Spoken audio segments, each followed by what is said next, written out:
Nzamba zo bisabiso boy prophète moment o eza moment ya kuganga batu batelema nanu batu balela nanu mawananga mabele ki mingi prophète na zo bisayo mabe zo telema mingi na mukilo yo mabe komi mingi même dans des églises bandeko exemple TV kitoko ndo zo mona batu lelo bazo banga biloko même voir les chrétiens suko biso nzamba telemi to gangela ba total sa ba chrétien to yebisa bango ke tozana ba moment to koza la oyo toza bato ko banga te mais tozonga na makomi pe na ngamu na biso tozonga suko na repentance nzamba zo benga biso tozonga no na sama kolona ye to se repentir mabele ki mingi na mukili oyo mabe komi mingi bandeko mabe komi makasi exemple TV kitoko mais baboy ba pexi moto asambela te batu lelo bazo sambela ka wapi na ba église mais chez lui à la maison il ne prie pas aso sambela te et comme ce qu'au moment même yom tozo landa biso na ndako tu dois faire même l'église chez toi à la maison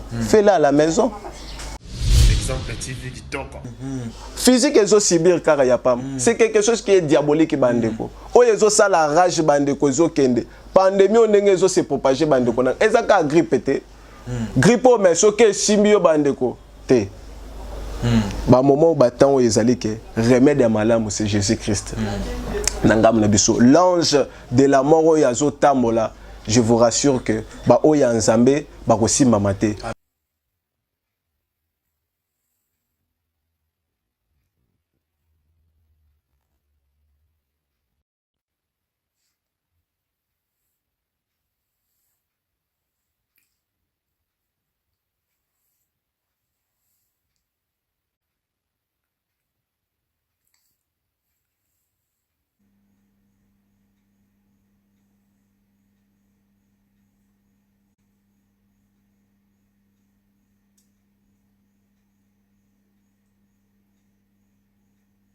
Beauté, j'espère que vous allez bien, c'est bel et bien Vanessa Herwig.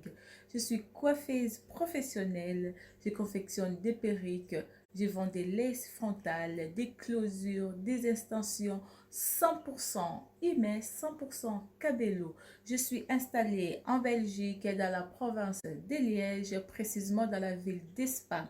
Si vous voulez avoir une belle tête, si vous voulez avoir un beau maquillage pour vos événements, n'hésitez pas de prendre rendez-vous ou de me contacter sur plus 32 465 32 36 38. Vous ne serez pas déçus. Si vous voulez avoir des conseils ou comment installer vos perruques, celles à la maison, n'hésitez pas de vous abonner sur Vanessa Herwig. Vous ne serez pas déçus.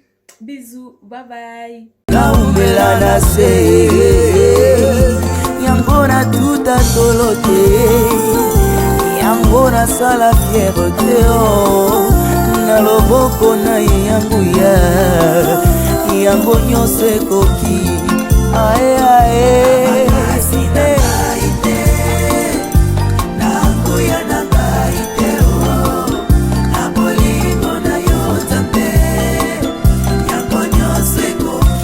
Yangonyo se kokio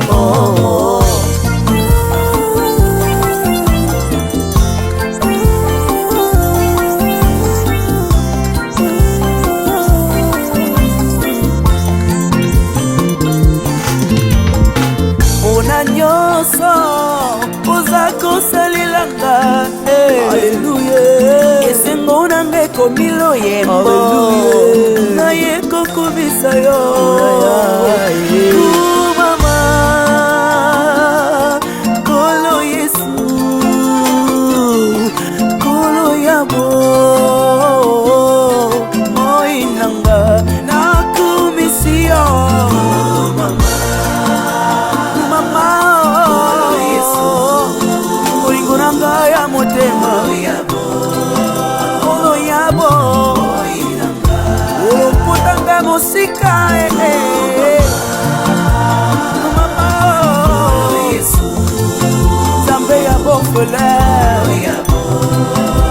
Mobali baveuve yaya Molingo na yo na motema na ngai Ekosila jamais tant que je vivrai Nakobana koyembela yo Kokumisa yo Omoi na nga mobimba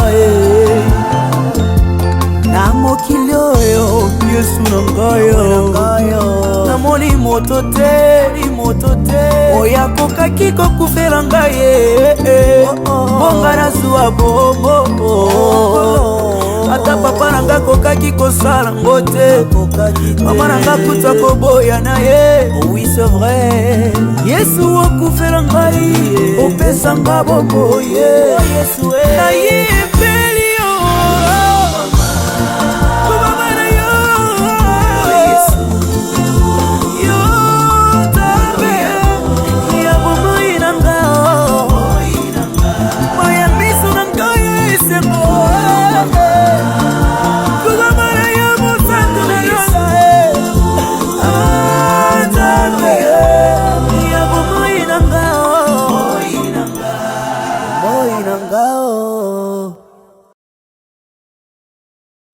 Exemple TV Kitoko. Rien à dire. Abonnez-vous massivement sur Exemple TV. Batou Bolinga Nada, encore comme il y a 100 périques, il faut s'abonner. Vous s'abonner à Exemple TV. C'est Exemple TV. Vous s'abonner à la chaîne YouTube. Exemple TV Kitoko. Rien à dire. Il y a un exemple à suivre, cette fois-ci Exemple TV. Si on voyait exemplaire en autres, il y a s'abonner. Exemple télévision, c'est vraiment un exemple à suivre. Il n'y a pas de polémique, il n'y a pas de conneries, il n'y a pas de... C'est vraiment... Il y a dans la lignée, il y a dans la nzela.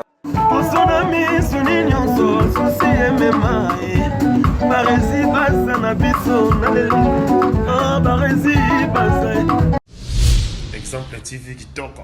Rien à dire. Voilà, c'est avec un grand plaisir que je suis là pour vous présenter cette très belle émission Parlons-en. Je suis Grâce le garçon de l'origine sans micro et jamais affecté, garçon de talent. Je dis bonjour, bonsoir à toutes les personnes qui nous suivent en ces moments. Vous êtes plus de 19 000 abonnés en train de nous suivre. En tout cas, moi, ça m'honore. Je me sens très honoré lorsque je vérifie nos abonnés, que je vois que vous êtes plus de 19 000 abonnés en train de nous suivre. En tout cas, que Dieu vous bénisse. Soyez bénis, bénis, bénis, bénis, bénis. Alors pour aujourd'hui je suis là pour un nouveau numéro. Je ne peux pas commencer cette émission sans pour autant dire un grand merci à nos partenaires. Je pense à Yannick Chamba Godson, je vois les Mamami Dishikito Djoko, je vois Gilio Mwanamputi Igete Kamazi depuis le Canada, je vous salue. Je vois aussi Malik Arafat. Pourquoi ne pas faire un coucou, une salutation spéciale à celui qu'on appelle Roger Mawanda Nakata France, président Nakata Reine Babi, et ceux qui au Tangi Kombo Naya, en tout cas faut situer la place à Zali pour que ça là bien Makasi. Un grand merci à celui qui est derrière la caméra de Yomaf. Pourquoi ne pas aussi penser à Déborah Koussou, la poupée noire, pour l'assistance. En tout cas, merci beaucoup de nous assister dans l'émission de Yalelo. Alors pour aujourd'hui, je suis avec un serviteur de Dieu, un prophète, dont avec lui nous allons parler de beaucoup de choses, précisément de l'actualité de la maladie qui a frappé le monde. En tout cas, et que ça ne se passe si toujours l'oba maladie heureusement que Marcel Nzambe Bazanza pour révéler bango pour qu'il va l'obé la biso batali sa biso. Qu'est-ce qui se passe? Ce n'est pas la fin du monde. Qu'est-ce qui nous arrive? Dieu veut nous enseigner quoi? Alors avec les prophètes Shadrach, dont mon caméraman s'il peut m'aider à fond les langues pour qu'il n'aille pas prophète, l'homme de Dieu, à qui je dis bonjour prophète. Bonjour de grâce. Comment vous allez prophète? Oui, sinon tranquille, Dieu fait grâce, Dieu protège toujours. Voilà, un mot gentil na peuple de Dieu au Bazolanda, un exemple à la télévision. Toujours pesaka mbote na balandi nyonso Bazolanda biso wat bazwami na ba continent nyonso Bazolanda biso sikoyo en tout cas Nzambe apambola bino bisika Bazolanda biso. Voilà, prophète Oeza Mbalaemi Baleto Yambayo na émission de biso Parlons-en. Alors le lieu beaucoup plus parce que Nzambe nde ati un message moko olobela na peuple de Dieu par rapport à la maladie oyo est frappé Mokili. Alors nous sommes là pour parler de ça, je ne sais pas Tobanda Ozobanda directement na ko lobela yango ou bien tu veux nous expliquer beaucoup de choses et puis tu vas nous passer les messages on Nzamba Tindio. Déco grâce, merci les sources pour na tozongeli bino les sources. Voilà. Vu que tozaki na bino ba liboso et tozaki na résidence à prophète. Voilà, tozongi ce soir. Tu bien na plateau exemple à télévision. En tout cas, nous vraiment très content. Il y a kozonga source na ngam na biso. Tozozonga kaka na makomi, donc biso beaucoup plus tozozonga kaka na makomi. Voilà. Na epsaka onde ko grâce nyonso lelo ezo salama eza ya sikate. Donc nyonso ezala déjà révélé, c'est pourquoi Nzambe a chamoko kati ya badon oyo moko badon ya makasi bazo ba ezali dans le meilleur, donc celle de la prophétie, donc ezali don moko par excellence. Donc nyonso tout ezalelo actualité ou même toujours mona lelo nyonso c'est sanosamaki ndomoni Amos le prophète azoba que l'Éternel ne fait rien sans avoir révélé son secret à qui? À ses serviteurs qui sont les prophètes. Donc Nzambe si a révélé qui atalisaki sanosamaki, donc nyonso ezali nango ya sikate, mais ya mutu ya ndenge toye awa message tabiso ezaki que personne ne vous séduise, que bato siko bazala réveiller siko bate lema ba ke eloko nyonso déjà bolbeno so ba sini nyonso ba sini majeur toujours vivre toujours bika ezaki déjà annoncé déjà na ngambo na biso nde yango na message vraiment to na ngambo na biso de yango. Voilà, prophète tomoni maladie où est frappé mokili na kombo ya Covid-19. Alors on se pose des questions selon la science, on se dit que c'est une maladie normale où ezala qui tiré par un animal na kombo mozoki manga ini ya mamoko boye ba chinois balia qui et puis maladie wana et koti na nzoto na bango, alors et outi na animal et koti na kati ya nzoto muté komi ko c'est en fait ko c'est propagé ko panzana na bato, donc de l'homme à l'homme. Alors et bandaki na Chine et panzani mokili mobimba lelo oyo taux de mortalité na ba pays oyo baza atteint na maladie wana eza penza mingi koleka. Na France tozomona chaque jour bateau de mortalité ils ont toujours élevé, en Italie et puis dans ba pays moins belé taux de mortalité ils ont vraiment mabe makasi ils ont ça la kito côté. Alors selon la science to lobi eza maladie moko normal. Alors je ne sais pas la spiritualité bino ba o boza miso nzambe bato ya nzambe beaucoup faut expliquer biso nini pour la maladie. Merci de grâce pour na mutuna vraiment eza malamu. Et que vous allez un peu folie pour na bao bazo comprendre ma camboté parce que balandi misusu bakomona bozala ki wapi boloba kaka bongo, mais autre ko retenir pour na Covid-19 oui eza eloko esalami pe na maboko ya bato ya molele, mais pour votre information Dieu aussi est aussi derrière ça. Ah bon? Nzambe pas na sima ele kamboyo. Cela veut dire que Nzamba za na sima nango pona nini alingi kaka attester nyonso c'est lobama ke sanosamaki. Ce qui toloki kotanga ngo na Luc 21 chapitre na yango Luc 21 le verset 9. Bible zo bana biso boye quand vous entendrez parler de guerre et de soulèvements, ne soyez pas effrayés. Aujourd'hui, la Bible est soulignée. Beaucoup yoka yango, beaucoup yoka ba bruit ya bitumba ya bitumba nyoswana. Bozala effrayé te, bozwa bobangi te na ngambo na biso. Et soki wana te, na kota leso sikoyo pandémie, parce que toujours bien sûr c'est épidémie, toujours bien sûr pandémie, parce que tant que toujours mon épidémie est toujours tout le baka nation mon comme tant que tout le monde ba nation belé et simbi toujours bien sûr que pandémie, mais pandémie Bible les autres les services et ça na comme mon Bible péciango car na version wana 49 aux hommes ba bina biso ne soyez pas effrayés car il faut que ces choses arrivent premièrement, mais ce ne sera pas encore la fin. Ozoka alors il leur dit une nation s'élèvera contre une nation et un royaume contre un royaume.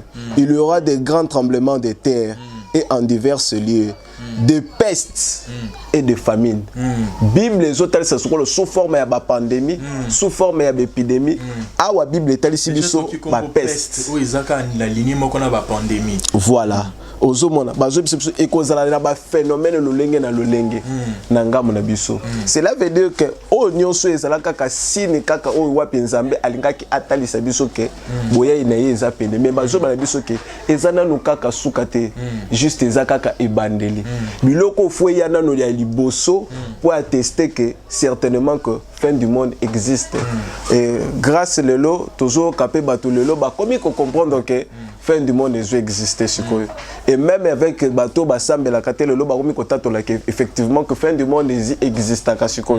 Donc on doit savoir que Bible les oba na biso même yemo ko nzamba solo ba biso que liboso a beaucoup mona et que libanga kotika la kaka libanga te na mukilo. Donc tout passera. Cela veut dire que nzamba zo annoncer que ba peste ko ya famine nzala ndengo zo mona sikoyo tan oyebeti oyo. Ozomona des gens sont confinés à la maison plutôt et bazo bimate famille koti nzale koti ozomona nyoso on ezaki déjà annoncé nangam na biso parce que nini échange wana ya c'est ça cela veut dire que Nzambe déjà annoncé kango cela veut dire que tozo benga na faire comprendre balando bazolanda biso Bible zo banabiso pour Nzambe azoloba les projets qu'il a formés pour nous ce n'est pas les projets de malheur mais ce sont les projets de paix et de bonheur nangam na biso mais tozo benga pe ba plan tout le monde dans l'église to bebi saka ba plan diabolique ba plan sur que kokozala d'une manière négative ou positive mais les projets pour Dieu ezala toujours ba projet kaka d'une manière positive na vie à moto. Ce que toujours c'est faire comprendre d'une manière positive. Mais le plan est en Zambé, voilà ce que les autres dépendent de ce qu'on a en Zambé. Et cause d'une manière négative ou positive. Mais biso to za bato to ko kota la suko ba planté. Oh union c'est ça qui déjà bien planifié. Et ça qui déjà ba plan en Zambé. Mais Bible zo souligner que ce ko kiti na 13 azolo ba biso était ces choses doivent arriver pour nous. Et servir biso lokola ba témoignage. Pour nous on est ba chrétiens. Donc ba o bazolanda biso pona biso tous à la troubler tant que toujours na ba biloko. To bangate mais aujourd'hui na zo bisayon de ko grâce. Likambo ezo sala siko na ngam na biso Covid oyo eza sikoyo na deux pandémies siko ezo se repentir siko na mboka pona mukili mobimba. Toza deux pandémies de konanga toza na Covid-19 toza pe sous na épidémie de la peur maintenant. Or, Bible zo souligne que ne soyez pas effrayés tant que toujours kamakamnyo swana. Tous allez effrayer to bangate. Mais aujourd'hui, nyo swani zo simba batu nyos. Même voir même les chrétiens, baza suko le loko bang. La zo bang. To batame, to bombame, sukola maboko, zengi saboy. Oui, on ne refuse pas de konangai. Mais na zo bisa ko sukola maboko. Porte des masques, mon frère n'a joué bisayo, ezaka assurance te. Ezaka assurance ezaka kanzambe ne mutazo batela nangam na biso. Biso tozo banga épidémie au Covid 2019, te tozo banga ngote nangam parce que ezaki déjà annoncé nangam na biso mais pour na biso nzamba zo biso toujours liba ko plutôt protection eza nangam na biso. Nzambe azo batela biso, nzambe azo veiller toujours na ba oyaye nangam na biso. Cela veut dire que eza déjà nyonso aussi et annonçamaki nangam na biso lelo sikoyo toza sikoyo na Covid te mais toza sikoyo na pandémie oyo ezo se propager sikoyo eza ya kobanga na ngam na biso azobanga maladie fin du monde bande ko lelo te fin du monde mkilezo kufa te fin du monde nous na comité parce que biso na révélation zamba zo bisanga prophète oyo écoute ezana no ya muke même la Bible le dit ezana nukutu sukate ya makasi ezo ya liboso awa ya mabe makasi ezo ya liboso na ngam na biso cela veut dire que Covid o kutu ya muke tozo bang ozo comprendre la nzambe sanzambe ke to limité tozo banga déjà ya muke yango tozo objectif na biso que ba projet ya nzambe eza pona biso ba chrétien tozala nini enlever mais ba plan sikoyo nzamba zoninga alexa biso je vous dis pour na rafraîchir bino mémoire na zote réception de kamo ya bana oyo ya Israël tango bazobima na bowumbu nzamba zobisa bango nini azobisa bango ke Israël bozokende na Kana tango bazobima mais nzamba bombelaki bango nini ba plan bongisaki pona bango pona bango ezalaki ko bima na bango ezalaki kaka soki ba bimi na Égypte directement Canaan or que projet terre promise projet ensemble ezalaki ya malamu non projet ezalaki ba koma na nini na terre promise place wapi miel ezokule miliki ezokule bango batiaki nyonso wana na makanisi. Or baplan ya Nzambe ezalaki d'une manière aussi négative. Négative ezalaki fallait alekisa bango na bamoment difficile, fallait alekisa bango na baépreuve. C'est ça maintenant oyo Nzambe mpe azotalisa biso na ngambo na biso. Et sikoyo Satan ape alingaki mpe azwa mpe part nde sikoyo na moment oyo mpe Nzambe azotalisa biso ke Satan ape aza mpe na part responsabilité. Ozomona ndenge Bible ezobana biso ete ke cet monde est sous la puissance du malin. Malin c'est le diable. Tangu tozomona déjà bobangi, et ça déjà Satan. Azo kotisa déjà na bato. Même muto la sambela azo kwa kasuko sambela ta azo bang. Ozomona ba koti déjà muto distraction. Akomi ko banga donc c'est malade ya Monica qui a koufi déjà. C'est fini. Et pourtant au départ to banda ko banga ndé sida. Moto soka zui sida lelo ko meka Nzambe ndé fois ça là. Mais na minute au moto préféré ko ta zo sida qui a zo COVID-19.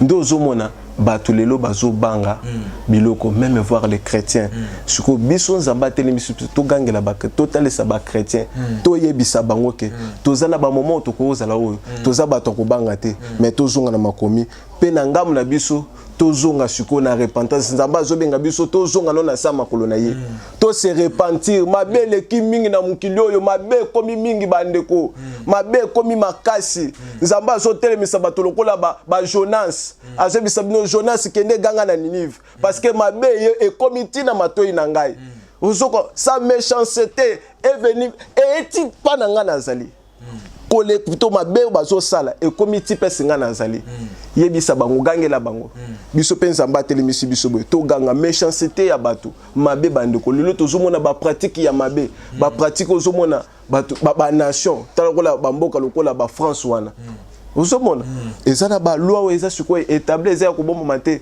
donc mobala ko bala ne mobala azana à l'aise moi ça ko bala ne moi si azana à l'aise et voir même ma soeur to soliner l'autre fois je bisanga na Canada kuna abi mwana ko kola mukape na tonga abi mama na koma mobile mwana moi si abi na koma mobile soki yo mama telemelie bakangi yo osali prison pona nini eza déjà loi o eza établi déjà ba telemisi yango déjà pona nini pona bato est-ce que ba loi wana eza muto babi o Nzamba sali moi sa ko koma mobile tozo koma wapi ndo moni Bible ezobana biso ete siècle oyo ekozala juger plus sévèrement que Sodome et Gomorrhe pona nini Sodome na Gomorrhe bazalaki na ba prophète te bazalaki na connaissance te mais biso au moins toza siko na ba prophète toza na ba pasteur o bazo ganga sikoyo pona nini parce que toyebi de toza déjà na connaissance toyebi ke o tozo saleza mabe na tawana na kugangela ngamu na bango.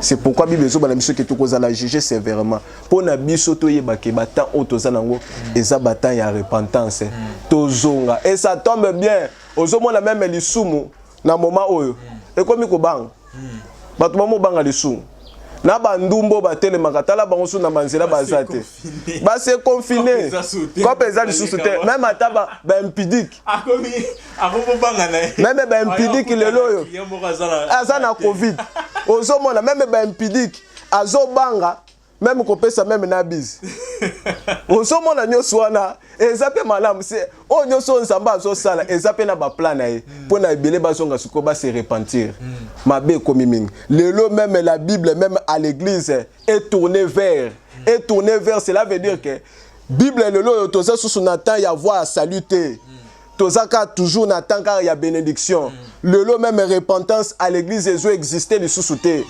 oyo yazo bimana mobale abatu oyo yazo botola batu biloko olo tangela yo ko biseke tika mabe tika masumu te tika mbala batu te ya yo ezaka ka prend la bénédiction ma zo na oyo yaza pede oyo pa zo zo bénédiction oyo pede oyo bato nyonso ya mabe nyonso bazoleka boy nyonso bazana l'église bakimelo na l'église soki pasteur ateyi kaka tika mabe abwakeli biso soki pasteur alobi yo ndongo zawana to atitoye na mutu te atalisi ne mutu te mais cela veut dire que mutu nyonso a ciblé biso nyonso toza bato mais oyo ezokwela oyo en tout cas akanela kinga pardon na koya litute église te akanela kinga ide ekutu na changer église na Kenya soki na nani oyo na chemin de Maús ozomona siko batan oyo même lelo siko toza siko na ba culte ya ba personnalité à l'église Nzamba azosilika pona biloko oyo lelo pe ba confiner biso même na ba église nyonso bakangi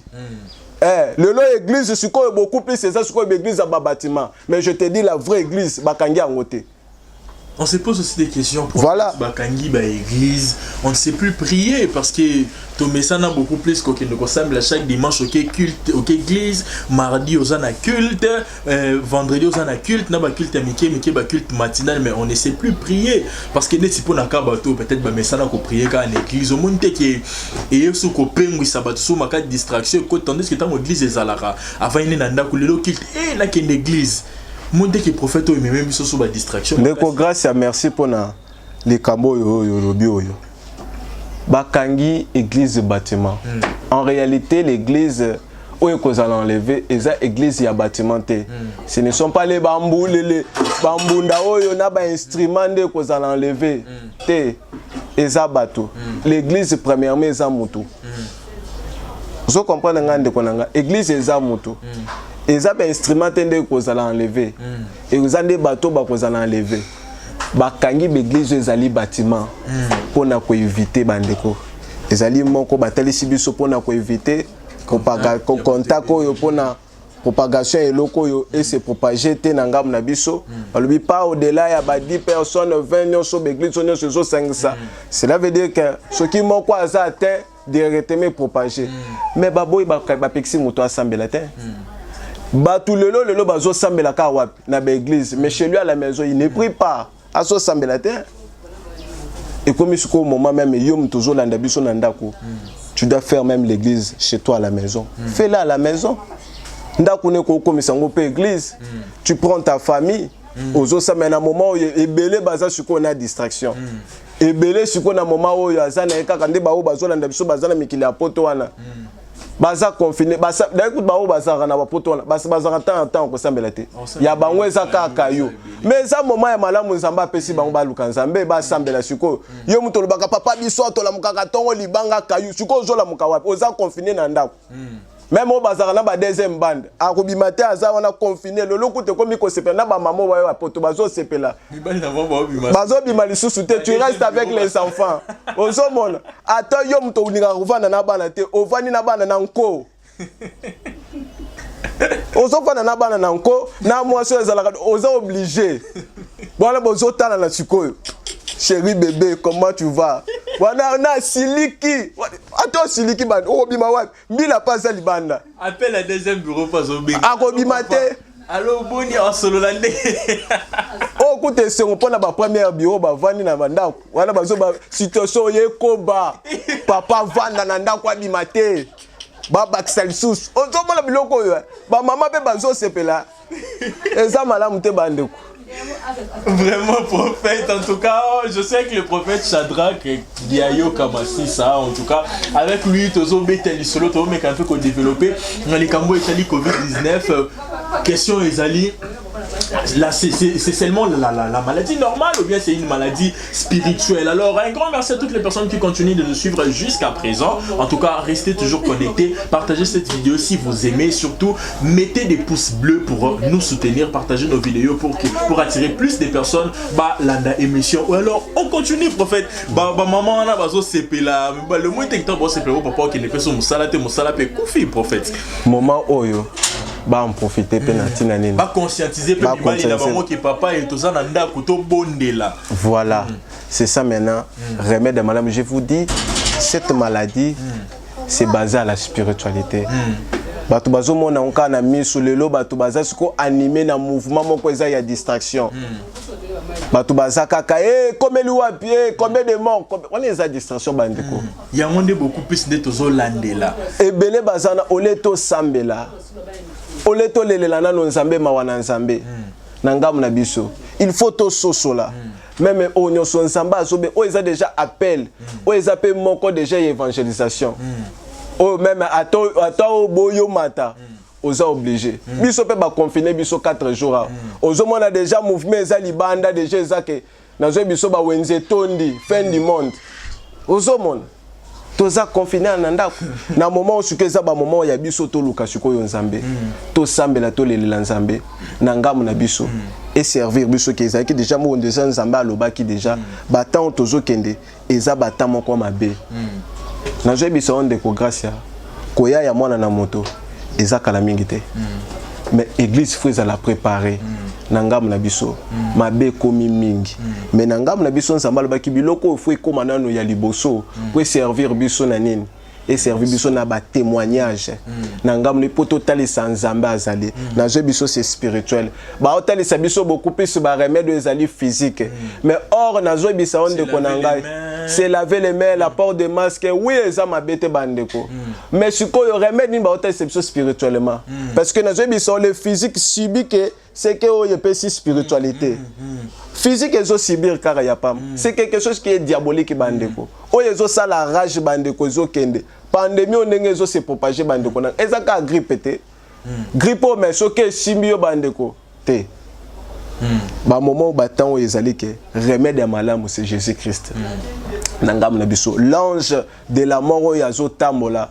je vous rassure que ba oya nzambe ba kosimba mate même yo mutozo landanga nazo yebisa yo lokola David nazo telema nazo lobake que personne ne se décourage contre ce Covid-18 ou 19 pardon nazo yebisa bino lokola David a telema ki azo yebisa bana na Israël azo baboye que personne ne se décourage contre ces Philistins parce que moi j'irai me battre avec lui pe biso lokola bana na nzambe et longo na nzambe tokokwesa Covid 2019 nangam na biso et nazo rassurer que ekosimba niyo ninda kuna yo na kombo na Yesu Masiya donc cela veut dire que biso toza bato il faut tozonga na makolo nzambe il faut to le nzambe il faut d'abord to mitu na bandeko na ba moment on ezali kama ba prophète faut batelema pourquoi biso tozo ata moi temps ya kolukana no nzambe ya kolelela no nzambe nzamba zo bisa biso be prophète moment o eza moment ya kuganga bato batelema nanu bato balela nanu mawana nga mabele ki mingi prophète na zo bisa yo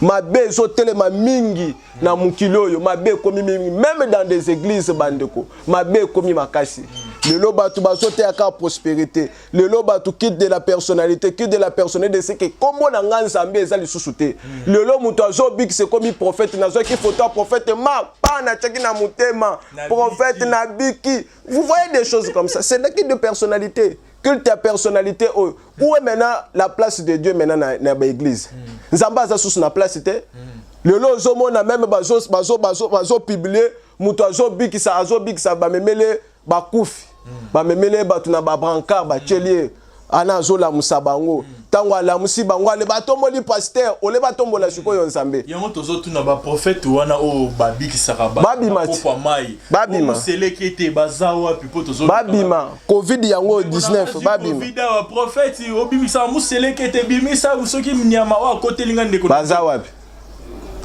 mais siko bazolela kasi ba magasin na bango nyoso bakangi bavai na bandako bazolela prophète balobi to se protéger to sukola maboko to lata ba masque on et tout prophète question moko elinga masque eloko wana ba osenga batu batsa na moko wana kashine wana ce qui to taliango bien azoyeba ba utaka ko publier ba vidéo moko boy awa ke non fallait akoti na bakisi et tout batsaki balaki kashine moko ba wande ko lata nezaki na forme ya ibu balobi balata ka bongo na ndenga kindoka alors tandis que biso ba osenga ngo poto se protéger to mituna eza une sorte ya marque de la bête bazolati ça sont les savoirs te boy ndeko grâce mutune eza malamu moni lelo mabe ezali eza ba distraction distraction na sens nini lelo batu bazo aboutir na ba analyse ebele pona Covid-19 pona malade eza na batu ebele bazana ba analyse zongi sabo esala boy zongi sabo moni kutu balobi kutu déjà eza marque de la bête eza boy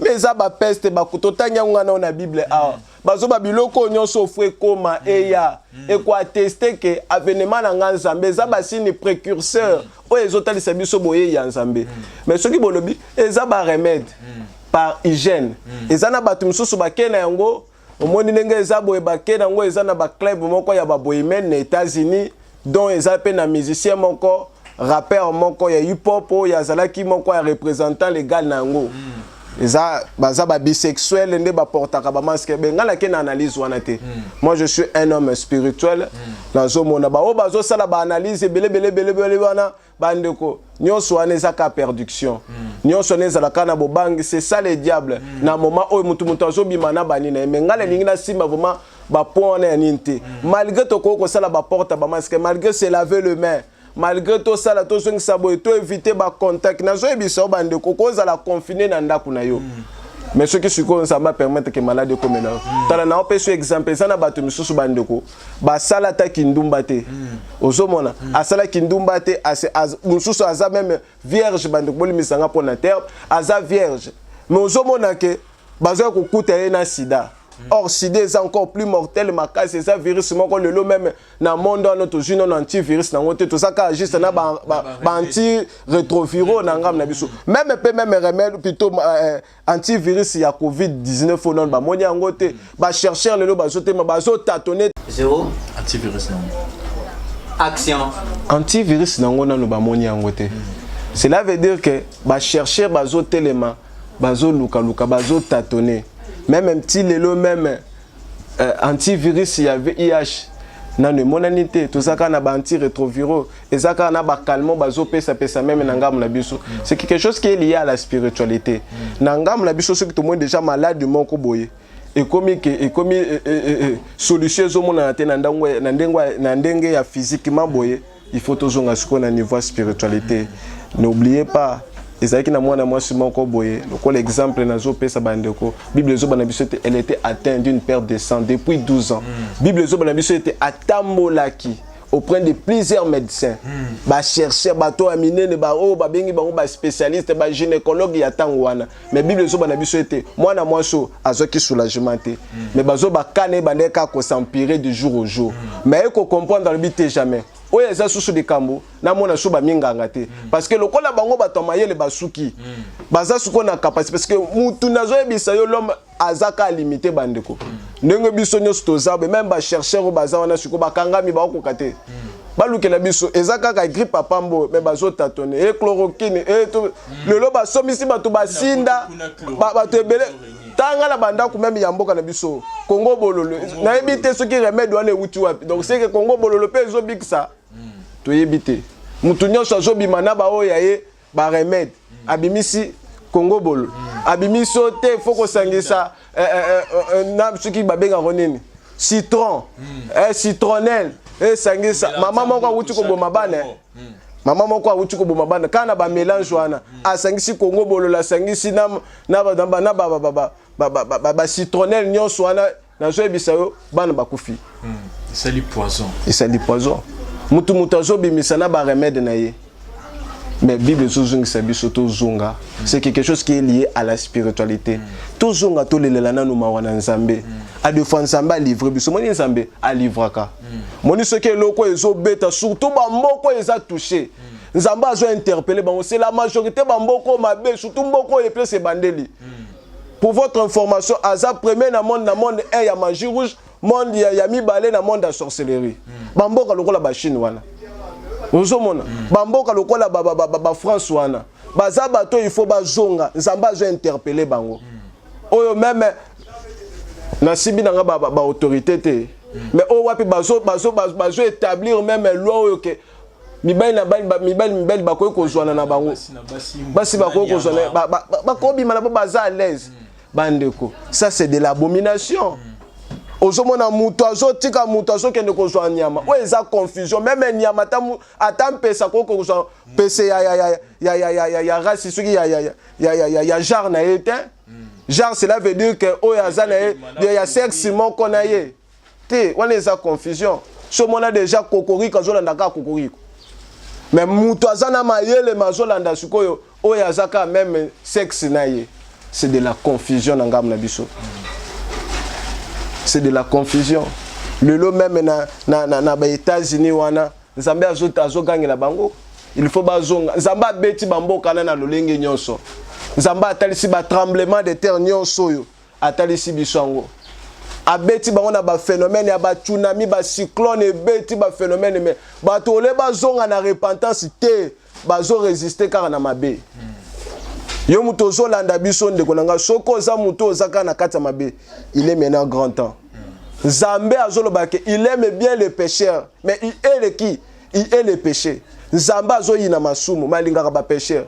Yo muto za suko na mabe. Yo muto za na ba élimination. Yo muto za na ba formationnerie ndeko nazo pesa appel o eza na ngam na yo. Yo muto zolanda biso bisiko ozome même na ndaku. Ba moment où tozali eza ba moment moko amabe. Se repentir ndeko na ngai. To luka bokonzi na likolo. But to pe objectif en Nzambe projet en Nzambe eza ke biso tozala sikoyo esika malamu. Tozala na vie éternelle. Tozala sikoyo wapi o Nzambe pesa bongiseli biso. Eza ba moment tozomona oyo te.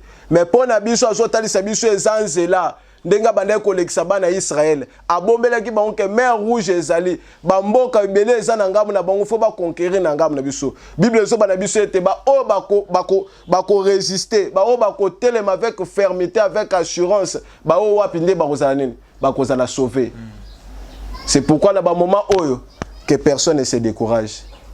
Muto s'inquiéter na yango te muto azope ko banga te mais moment oyo batu bazonga nde bapesa confiance pas na Nzambe ke biso toza na Nzambe malgré maladie malgré pandémie oyo na ndako na ngai ekota te malgré kozoka batu bazokufa Bible zo bana biso même na Psaume 91 zwango tanga yango pona tana biso et que tanga yango ko banda du premier verset na 7e Bible zo bana biso même bazolo ba 10 000 tombera à ma gauche et 1000 autres tombera à ma droite et moi je ne serai jamais atteint. Na zo informé yo même tozo yo ka 10 000 kuna ba kufi o 100 000 kuna o combien de cas na zo bisa yo ko sala atteinte nango na pandémie o nangam na biso.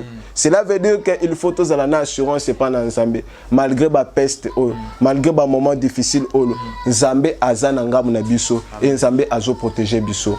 Voilà, prophète Outoloba ko lancer message mo boy très important na ba oyo bazana masumu. Peut-être mutu mo bazaki na masumu o ayebi ne penzela Nzambe te azana besoin yamba Yesu lokola mokonzi pe mobiki sinaye. Na ebité yo mosali na Nzambe oza awa na ebiki on dirait ba lobisa bon maloba moko boye pour que ba recevoir Jésus comme Seigneur et Sauveur. Parce qu'à travers émission oyo na ebiki ba tebeli ba rolanda ngo azana besoin à recevoir Jésus-Christ comme Seigneur et Sauveur. Les Camerounais les aliboso na biso na ngam na biso moto azolinga yamba Yesu. Bible zo bana biso te il doit premièrement d'abord parce que ça processus. Proverbe azolo bake c'est lui qui avoue ses péchés et les délaisse obtient miséricorde. Mais ba oya zo bomba yango azo koba na ngamu na bango Bible zo bana biso ako progresser te. Ya liboso moto fo nanu atika nanu avouer nanu masumu na ye.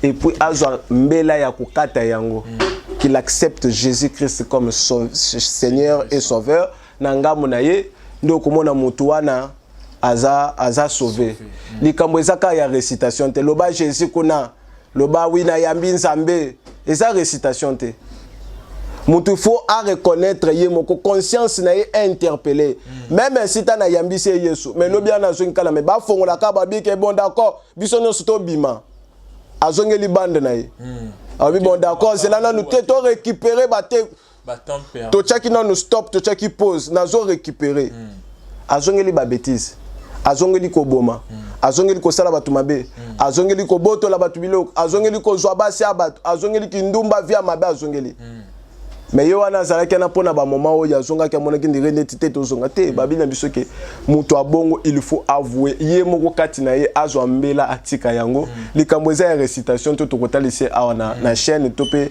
na nzela ya internet awa to bise ke bon d'accord lo ba Jésus Christ na yambi ete likambo za na no kati na yo na conscience na yo soko juka komba Jésus Christ to quotidien na mutema na yo automatiquement bande ko za sauver conscience na yo na no mutu Nzamba zo sala appel à la conscience. Pour na ngam na biso a hotel biso na Juge 6 Bible zo bana biso était Israël fait ce qui déplaît à l'Éternel et l'Éternel le livra entre les mains des mendiants.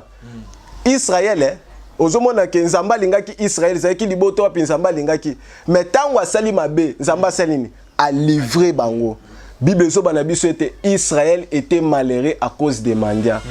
Pour se cacher, pour se retirer, pour qui ma mendiant oyo ezalaki tribu moko ezalaki mboka moko bena batango wana ebanda kwa kosala ravage na mboka Israël bazo boma bazo beta bazo yiba bazo zwa nyonso babanda kwa ke tango mandi azo kota abanda ko tike loko moko te na mboka mboka ezalaki désert ba nyama nyonso ko botola pona nini a cause ya mabe moko Israël asalaki mais Nzamba asalaki nini aomona na ye avandi azotala bango conscient projet Nzamba ezalaki ke bazongela ye Bible zo bana biso ete Israël pour se cacher pour se retirer, pour n'akokima banani bamandia, il partait se cacher dans des ravins de montagnes et dans des rochers fortifiés.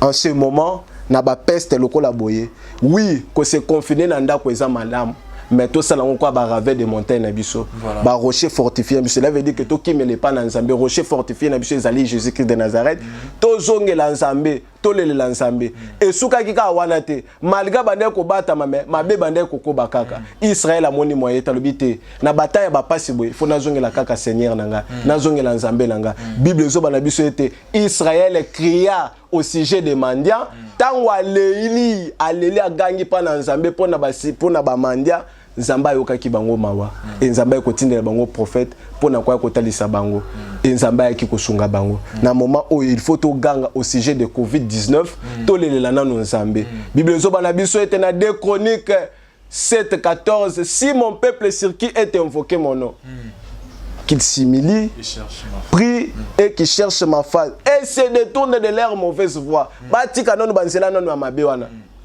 batika nanu ke bayeba ke kozwa mwasi na mwasi eza malamu te mibali na mibali eza malamu te nsamba sele loko nango na likamu na yango batika mabe wana et Bible zo bana biso te moi l'Éternel je l'exaucerai nzamba aza capable ya kokangola biso na nzela ya Covid oyo 19 oyo nzambe eloko eza eloko moko te d'ailleurs biso nzamba sanga prophète mutabanga loko moko te ba oya ngai loboko na ngai zo veli kolona bango c'est pourquoi na zebisa oyo ya zo landa ngai mama na nga papa na ngai nzamba zo batela yo yo muto sali refuge na yo et pas na nzambe yo mutu espoir na yo eza pona ba chercher ote o bazo tâtonner ote pe baza derrière yo makambo nyonso bazo luka pona ba s'enrichir et diable est pas na simazo sala opération na ya zo récupérer ba o ya na appartenance na ya zo récupérer ba o baza na distraction ba ngwa ba vandi et ju ba ngo moment suko ya ba distraction ya kolanda suko ba TV ya ba actualité oui to boy na bisoté mais problème na bisoté ça to zo ngana na makola nzambe est-ce que nzamba livrer bisoté oui effectivement Dieu nous a livré aussi en ce moment il faut toujours na makolo na ye il faut to lelela mawana nzambe na ngam na biso la repentance surtout ozomona même nazo sepela le lorsque l'église bazo telemina sko likamba repentance le lorsque bazo ba que non il faut te se repentir mais banda kalane bozele ka PSTB ta po botel masiko si bino na l'église mais c'est ka sujet ya nino ya bénédiction est-ce que bobade côté ya repentance c'est ça maintenant en ce moment repentance et zoté ya masiko biso nyo se faut se repentir na ngam na biso et nzambe fa sunga biso na ngam na biso. Voilà, nous sommes arrivés à la fin de notre très belle émission. Alors là, c'était le prophète Shadrach Yayoka Massissa. Boyoki Mamounion, surtout prophète à l'obé. En tout cas, bah, vous tirez les sons, vous tirez vraiment, vous tirez, vous puisez quelque chose. Dans le moment où vous prédication, parce que le prophète a prêché indirectement, en tout cas, à Talissi Biso, que cette maladie est sous forme PA, frappe Yanzambe, na Nzela, na Biso, pour na kozomi sa biso, na Nzela, ko redresser Biso, Biso, ba otobande ko tambola na mabe, en tout cas, tout c'est conscientisé, tout c'est to longwana ba voya mabe to mizongi sana samba ko nzambe pona kolela mawa na nzambe prophète bande surtout balandi biso ba sepel na mambolobi bazala qui intéressé ba on a besoin ba yeba ba coordonner à prophète ba retrouver prophète ndenge nini numéro de contact et puis mon message non ya souka pour le peuple de Dieu au bazul li ba ko yolanda yo na exemple télévision pour que to kabona na yo. Merci ndeko grâce ça qui fait plaisir na ngam na biso message na biso asuka otoyaki na yango lokola nangam na biso kola analyse en bref c'était beaucoup plus sur la repentance Nzambe vraiment gangela ki biso avec prophète faut téléma biso tozala kola ba sentinelle biso tozali matoi na Nzambe miso na Nzambe monoko na Nzambe biso tozala ba pasteur te mais biso toyaka ko ganga nangam na biso cela veut dire que makabo nyonso déjà to annoncer kango déjà l'année 2019 to annoncer kango to ganga ki mais tozaka na tante ka il faut ka to téléma et belé le lobo mona ba chaîne lokola koleka boye comme ko na ndenge moko ya ba buzz mais biso to luka buzz te biso ezaka pona ko passer message na ngam na biso ezala ngo likambo ya buzz te na ngam na biso mais tout ça na l'église ba oyo baza na ngam na ngai oyo bazali oyo quelques bampato Nzamba pesi biso tozo veiller na bango totalisaki déjà que année 2019 to annonça ki ngo lokola kotalisa ki kozala année moko noire nangam na biso année 2020 déjà to annoncer que ekozala ne moko noir nangam na biso mais loboko nzambe eza pona nangam na biso ba wapi ba ko telema ba ba ko sambela nangam na biso elongo eza nangam na biso donc cela veut dire que message ezaka pona repentance nzamba zo senga na ba wapi nyonso bazolanda biso ba o bazana mabe bazana ba débauche nangam na so ba yeba keke koya ya nzambe eza komi pembeni nzamba azozonga Jésus Christ revient bientôt. Projet na yende na lobaki que ba projet nzambe zalaka d'une manière positive ezaka malam. Il a dit les projets que j'ai formés pour vous ce ne sont que des projets de bonheur et de paix nangam na biso et non de malheur nangam na biso. Cela veut dire que ba projet nzambe zalaka positif donc projet nzambe malgré batant tozo lexa oyo ezaka rapoto zala enlever nangam na biso. J'aimerais que yo pe mutozo landa biso ozala pe enlever nangam na biso ozwa pe par na bokonzi ya likolo et yami balé na zotali soke o se décourager te pe obanga maladie o te obanga peste o te obanga pandémie o te so beta nangam na biso et na lingi na tali so pe na fortifier okozwa mukanda ya Philippiens na banza na chapitre na yango 4 le verset 6 Bible zo bana biso était ne vous inquiétez de rien mais en toute chose fais connaître tes besoins à Dieu à l'Éternel na ba version mosusu par des prières et des supplications avec action de grâce. Nangamuno malgré nanda kunayo ko s'inquiéter ne loko mon côté, ko bangue le côté, mais fais connaître tes besoins à Dieu. Yebi sans abe ba besoin na yo.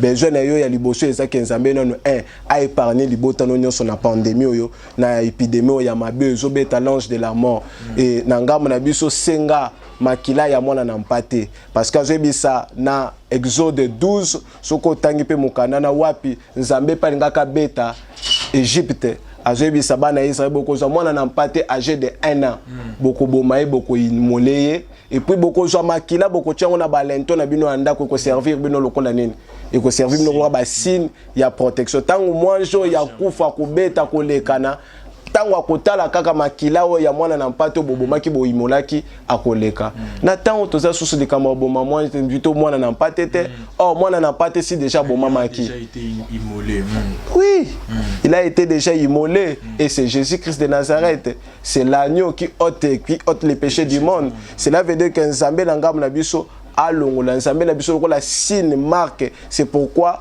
nazo transmettre yo Jésus-Christ de Nazareth na ngamu no azala lokola marque même bisiko ozali na ngamu na bino awa azala marque wapi malgré épidémie ko leka ata bazolo bake même voisin na yo voisine na yo azana yango na biso ko pesa mutu mbote pe pandémie oyo ekozwa yo te na ngamu na yo c'est par rapport que yo ozali na marque déjà yo ozali déjà na signe déjà il y a Jésus-Christ de Nazareth nangam na yo ko bange lo côté pona ko zwa biso eza nango eza nango parce que réseau na ngai Facebook na ngai eza ka Ken Masisa et puis numéro na biso WhatsApp tozali wana pe tosala ba prière en ligne toza vraiment na bande ko belé wape bazolanda biso tozaka na numéro ko zwa biso plus 243 80 1 75 65 411 les wapi numéro na biso toko ko jango 243 81 75 65 411 les wapi okozwa biso koko komela biso Ken Masisa de wapi okozwa biso voilà n'habite prophète ce qui va prophète peut appeler sa salutation na batnyo soto balandio bon salutation nanga ezaka pona ba nyoso bazolanda biso bajumbela ya kolanda biso yo mutozwa ki temps ya kolanda biso en tout cas nzambe apambola yo na ngamu na yo ezali message ya débat mais ezali o ya malamu oyo retenir ya malamu simba yango zwa yango o pe ya mabe kozwa te na ngamu na biso en tout cas ba nyoso balanda ki biso en tout cas nzambe apambola bino et nazo talisa bande ko nanga pe bazana mikilio ya libanda oyo baza ya libota nanga en tout cas nzambe abatela bango bisiko bozali bao baza na Canada lokola Alida nzambe nanga a protéger lokolo baza na France Jiquin Irène en tout cas le DG Jiko Style en tout cas nzambe abatelo bisiko ozali na bao bazawa ma famille tout ça nzambe abatela na ngam na biso. Voilà, Djiko Style na Katia France, précisément à Bordeaux. Voilà. Voilà, Djiko Style, c'est un coiffeur, un salon de coiffure. Voilà. Voilà, Djiko Style, salon de coiffure, Djiko Style. En tout cas, tout basé à Bordeaux, malgré le confinement, mais voilà.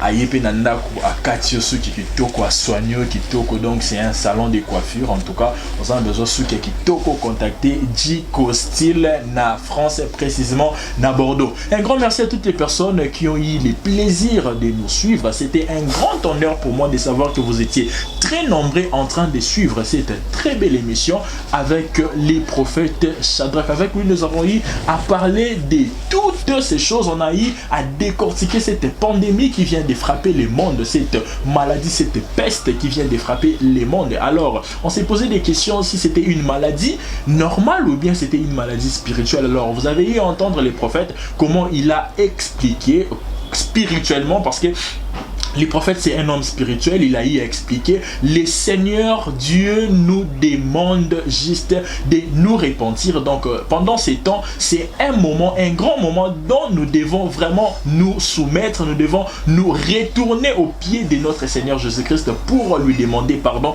pour lui supplier de nous faire grâce et de nous faire grâce en tout cas de ne pas tomber au piège de cette maladie, de cette pandémie qui tue en tout cas, parce que cette maladie ça tue. Une fois que côté Léonanda ou en tout cas on a tous peur. Alors le prophète nous a demandé de ne pas avoir peur de cette maladie, mais plutôt revenir au pied de notre Seigneur Jésus-Christ pour lui demander miséricorde, en tout cas demander sa pitié éternelle et pitié de nous. Nous sommes tes enfants, que nous puissions revenir auprès de notre Seigneur Jésus-Christ en reconnaissant nos péchés, bien sûr, parce qu'on a eu à pécher, on a eu à blasphémer, on a eu à faire du n'importe quoi contre la parole, contre le nom de notre Seigneur Jésus-Christ. Alors tout cela n'a pas honoré Dieu. Alors c'est la raison pour laquelle on a eu à vous présenter cette très belle émission. C'était bel et bien moi, grâce à le garçon de Rodgen sans microbe et jamais affecté, garçon bio et bourré des talents.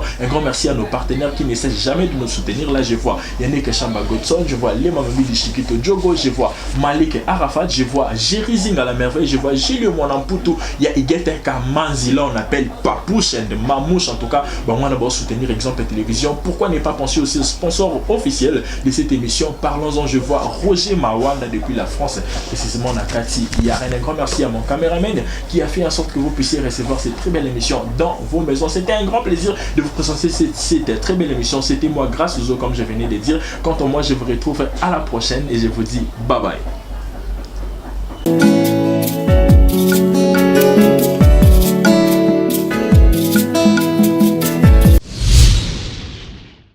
Exemple TV et Boti Zéro Bêtise TV.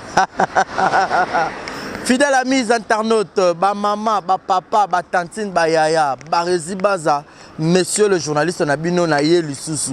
Quand vous avez confiance dans l'exemple télévision, vous avez confiance dans Zéro Bêtise TV. Est-ce que vous avez bien? Zéro Bêtise TV. Zéro, il y a chiffre 0, mais 0, il y a lettre. Au bêtise Z-E-R-O, espace Bêtise TV. Au monde, il y a news, actualité, il y a solo, il y a sûr. Oh, ils ont bêtise. Parce que beaucoup de bêtises, beaucoup de théâtre, musique, cinéma. Nyonso, bah émission il y a bien, il y a politique, il y a chronique musicale, il y a chronique sportive. Alors bon s'abonner massivement. Yo mutoboya bêtise, yo mutoboya anti-valeur, yo mutoboya rabumbindo, yo mutoboya rabatitre à l'okuta, yo mutoboya bêtise. Alors place à malonga yo s'abonner, et ça un exemple de télévision. Zéro bêtise de télévision, et ça wana pona bino. Papa, maman, yaya, neko, tata, moi si. Yo mtoro talanga yo linga barizi baza. Au PC confiance dans l'exemple de télévision alors to yelbino Zéro Bêtise TV. Au boya bêtise, au boya anti-valeur, au boya loro mabe na matoyi. To fongole Léopold. Zéro Bêtise TV. Zéro Bêtise télévision au côté YouTube. Au bêtise Zéro Bêtise TV. Zéro y a chiffre T, zéro y a lettre. La surprise, y a kafou, y a kafou, y a kafou. Barizi base to moni confiance au PC na exemple télévision. Y a onto yelbino Zéro Bêtise télévision. Tout le monde on a Zéro Bêtise télévision. Alors tout ça les on na binorara. Le bien y a ça les a place où bakomaka s'abonner. So au côté na YouTube bêtise 0 bêtise TV. Au moins ebima la place moi na rouge s'abonner. Au cliquer là wana. Au moins na notification mon raison mon pandi, moi cloche mon wana. Pas au fini au notifier et ça la bien 0 bêtise TV. Bah maman Ba maman 0 bêtise de télévision moi na bino. Ba maman penaka na moi na bino. Alors ba maman bo panza message bo benga ba tantine ba yaya ba ndeko ba voisin bo sopa na ebele na 0 bêtise de TV. 0 bêtise de télévision. Pour s'abonner massivement à 0 bêtise de télévision veut dire que abonnez-vous massivement à 0 bêtise de TV. Ba maman ba maman moi na bino yo ba resi baza. Confiance au peut un exemple de télévision, on peut s'en à 0 bêtise de TV. Besoin théâtre ya kafou ezanga bêtise. Théâtre papa maman bana bota la en famille. Émission papa maman bana bota la en famille. 0 bêtise de TV. ZB télévision 0 bêtise de TV. Ah, chaîne à malamu. Ezanga bêtise. Buzo bakune zate. So buzo bezali na habité quoi. Et où ta wa ponga mo barezi baza monsieur le journaliste. Muto habite déontologie musala ou muto fana na ban ya classe. Toi na bongo pe kabosh pe bongo eza 0 bêtise de TV to yelbino. Abonnez-vous massivement. Abusement même. Beau abuser to ya abonnement na 0 bêtise de télévision. Yo muto za un exemple de télévision. Ya kanoka mbango na 0 bêtise de TV pour rater. 0 bêtise de TV. Exemple de TV, 0 bêtise de télévision. Alors, beau s'abonner massivement, beau peut s'en confiance. Quand on peut s'en rendre à ça, on a besoin de théâtre, musique, gag, film, il y a solo, il y a bêtises, monsieur, il y a bêtises, télé-réalité, et puis on a bombé le mot, on a bim, c'est la 2020 rubrique nanga. Ba maman, rubrique nanga. Ba maman, on peut n'abolir quoi. On peut n'abolir quoi. Barezi baza. Exemple TV, boti 0 bêtise télévision. Alors, s'abonner au côté na YouTube, bêtise 0 bêtise TV. Au moins, place par en rouge, s'abonner. Au cliquer na wana, au moins la cloche, les alwa ngonga. Au fini, on a notification nyons. Bémission nyons, banokota ba gago, ba théâtre tout, banokota kuna pour que vous allez brancher. Moi, ke na ngai. Na kimi mbangu na ke s'abonner te na zongi. Nakimi tena zongi obotani kombo 0 bêtise de TV nakembangu siko s'abonner. Voilà, bonjour, bonsoir, bienvenue sur place pour la biso, mbote nabino, partout dans le monde, non seulement la communauté congolaise, mais les Ivoiriens, le Gabonais, le Français, partout où vous suivez exemple de télévision, Barezi Baza, monsieur le journaliste Nabino Yeyo. Alors, je suis venu vers vous pour vous annoncer que désormais Barezi Baza, exemple de télévision, tout ça les fondations Barezi Baza. Fondation Barezi Baza, eza wana pona ko aider, pona ko sunga. Bato nyonso bazana ba problème bao nyonso bazana ba problème ezala ba problème oyo ko toucher peut-être social bazanga ya kolia bazanga ya komela nzamba tout nsi motema nanga ya mukie oyo to kubanda rozo to banda ko kabola yango na ba orphelin na ba na bitike na ba parents oyo ba comme déjà na ba âge avancé o beta batika bango na ba veuve en fait ba vieillard ba veuve et tout to banda ko kabola na bango yo muto kozala toucher o banda otala biso. Vous avez besoin de contribuer à pas 100 fois parce que la Bible nous dit c'est lui qui donne aux pauvres prêtre à Dieu. Alors sur un dev sanzambe bon mais on a oyo zora to moi muki oyo zoro kabola ngona bango alors to bando que rememela ya bango parce que ah exemple la télévision les appenda exemple donc to zawana pour na ONG na biso auto lancer yango accompagné avec Yannick Chamba qui est mon sponsor, qui est mon boss, qui est notre zapenda touché dans les camarades Barezi. Pourquoi pas 100 francs on a peine à Zorato Kabola, on a banabiti qui est orphelin, to bando kita to bando ça la descente. Alors numéro na biso za affiché wana yom tozo ta la biso, ozana lamba, ozana carton bando tinda ba père ba chaussures ya bana ya ba âge nyonso osangisi kaka to bando memela bango et pas na biso za en toute sincérité. Tout ça, mais c'est une question de conviction, une question, il y a motema donc de tout ça touché, accompagné de Yannick Chambawa, avec Barezi Bazana contribué à la vision pour que tout aider les orphelins. Donc, tout le côté la biso, on a besoin d'aider les orphelins. hésiter te benga biso adresse à kitoko yango yo exemple télévision. Merci, merci, merci Fondation Yabino Yangwana. Merci beaucoup. Beauté Oisa Brand Cosmetic UK, Oisa produit en toto et non la cabatache.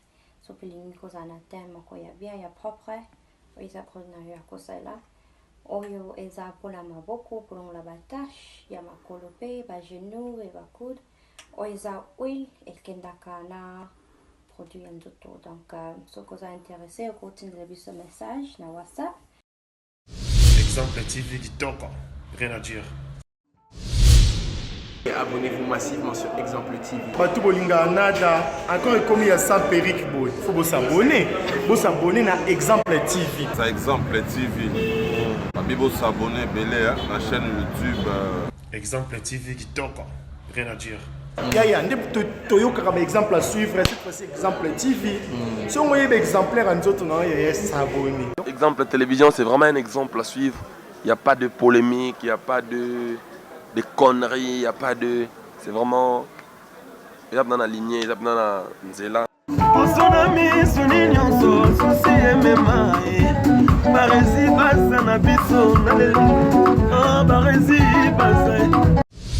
Exemple TV du Toko.